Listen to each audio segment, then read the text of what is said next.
ಈ ರಸ್ತೆಯ ದುಸ್ಥಿತಿ ನೋಡಿ. 2 ವಿಧಾನಸಭಾ ಕ್ಷೇತ್ರ, 2 ಶಾಸಕರು, ಒಂದೇ ರಸ್ತೆ, ಆದರೂ ಕೂಡ ರಸ್ತೆ ಸಮಸ್ಯೆ ಪರಿಹಾರ ಆಗಿಲ್ಲ. ಏರಿಯಾ ಜನರ ನಿದ್ದೆಗೆಡಿಸಿದೆ ಡೆಡ್ಲಿ ಗುಂಡಿಮಯ ರಸ್ತೆ. 2 ವಿಧಾನಸಭಾ ಕಾನ್ಸ್ಟಿಟ್ಯೂನ್ಸಿಗೆ ಬರುತ್ತೆ ಈ ರಸ್ತೆ.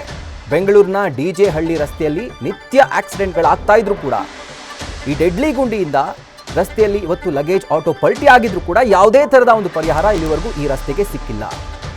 ಗುಂಡಿ ಗಂಡಾಂತರದಿಂದ ರಸ್ತೆಯಲ್ಲಿ ಬೈಕ್ ಸವಾರರು ಬಿದ್ದಿದ್ದಾರೆ. ಎಷ್ಟೋ ಜನ ಓಡಾಡುವಂತಹ ರಸ್ತೆಯಲ್ಲಿ ಪ್ರತಿನಿತ್ಯ ಅಪಘಾತಗಳಾಗ್ತಾನೆ ಇದ್ದಾವೆ. ಇದನ್ನು ಗಮನಿಸ್ತಾ ಇದ್ದೀರಿ. ಇದು ಸಿಸಿಟಿವಿ ದೃಶ್ಯ.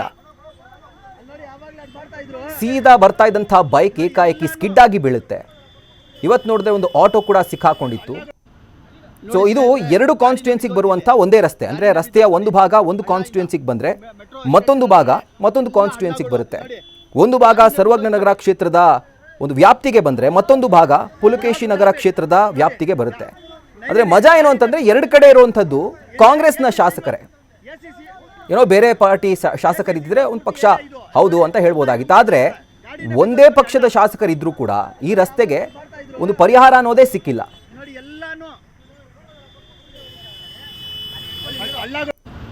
ನೋಡಿ ಸ್ನೇಹಿತರೆ, ಗಾಡಿನ ಬಿದ್ದೋಯ್ತು ನೋಡಿ ಹಳ್ಳದಿಂದ.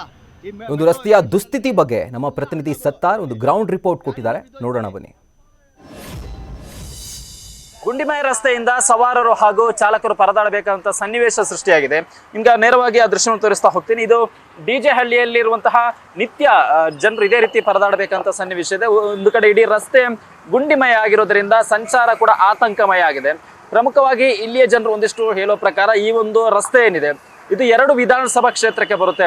ಸರ್ವಜ್ಞ ನಗರ ಹಾಗೂ ಪುಲಕೇಶಿ ನಗರ ವಿಧಾನಸಭಾ 2 ಕ್ಷೇತ್ರಕ್ಕೆ ಬರುವುದರಿಂದ 2 ಶಾಸಕರ ನಡುವೆ ಸಮನ್ವಯತೆ ಕೊರತೆಯಿಂದ ಈ ರೀತಿ ಸಮಸ್ಯೆ ಆಗಿದೆ. ಯಾಕಂದ್ರೆ ಕಳೆದ ಹಲವು ವರ್ಷಗಳಿಂದಲೂ ಕೂಡ ಈ ರೀತಿ ಸಮಸ್ಯೆ ಆಗಿದ್ರು ಕೂಡ ಇದಕ್ಕೆ ಶಾಶ್ವತ ಪರಿಹಾರ ಸಿಕ್ಕಿಲ್ಲ. 2 ಶಾಸಕರ ನಡುವೆ ಸಮನ್ವಯತೆ ಕೊರತೆ ಇದೆ ಅನ್ನೋ ಆರೋಪವನ್ನು ಸ್ಥಳೀಯರು ಮಾಡ್ತಾ ಇದ್ದಾರೆ. ಇದೇ ಜಾಗದಲ್ಲಿ ಮೊನ್ನೆ ಲಗೇಜ್ ಆಟೋ ಒಂದು ಪಲ್ಟಿಯಾಗಿ ಬಿದ್ದಿತ್ತು. ಅದರ ಜೊತೆಗೆ ದ್ವಿಚಕ್ರ ವಾಹನ ಕೂಡ ಪಲ್ಟಿಯಾಗಿ ಬಿದ್ದಿತ್ತು. ಆ 2 ಪಲ್ಟಿಯಾಗಿ ಬಿದ್ದಿರುವಂತಹ ದೃಶ್ಯ ಕೂಡ ನ್ಯೂಸ್ ಫಸ್ಟ್ಗೆ ಲಭ್ಯ ಆಗಿತ್ತು. ತದನಂತರದಲ್ಲಿ ಗ್ರೌಂಡ್ ರಿಪೋರ್ಟ್ ಮಾಡುವಂತಹ ಸಂದರ್ಭದಲ್ಲಿ ಇಲ್ಲಿ ನಮಗೆ ಕಾಣ್ತಾ ಇರೋದು ಪ್ರಮುಖವಾಗಿ ಇಡೀ ರಸ್ತೆ ಒಂದು ಕಡೆ ಹೆಜ್ಜೆಗೆ ಗುಂಡಿ ಕಾಣ್ತಾ ಇದೆ. ಮತ್ತೊಂದು ಕಡೆಯಲ್ಲಿ ಚರಂಡಿ ನೀರು ಕೂಡ ರಸ್ತೆ ಮೇಲೆ ನಿಲ್ಲುತ್ತೆ. ಅದರ ಜೊತೆಗೆ ಕಸ ಕೂಡ ರಸ್ತೆಯಲ್ಲಿ ಆಗ್ತಾ ಇರೋದ್ರಿಂದ ಸಮಸ್ಯೆ ಎದುರಾಗಿರುವಂತಹ ಅದರಲ್ಲೂ ಪ್ರಮುಖವಾಗಿ ದ್ವಿಚಕ್ರ ವಾಹನ ಸವಾರರಲ್ಲಿ ಪರದಾಡಬೇಕಂತ ಸನ್ನಿವೇಶ ಇದೆ.